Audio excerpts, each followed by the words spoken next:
คำเตือนคลิปนี้ไม่ได้เป็นการแนะนำหรือชักชวนให้มีการลงทุนใดๆทั้งสิ้นและไม่มีเจตนาในการระดมทุนหรือการฝากเล่นเพื่อผลกำไรการเทรด Forex เป็นกิจกรรมทางการเงินที่มีความเสี่ยงผู้ลงทุนควรทราบถึงความเสี่ยงที่อาจเกิดขึ้นและพร้อมที่จะรับผลต่อความเสี่ยงนี้ดังนั้นกรุณาทำความเข้าใจข้อมูลต่างๆที่เกี่ยวข้องอย่างละเอียดและครบถ้วนก่อนการตัดสินใจลงทุน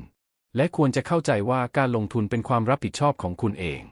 ผู้ลงทุนต้องรับผิดชอบต่อการตัดสินใจของตนเองและความเสี่ยงทางการเงินที่อาจเกิดขึ้นได้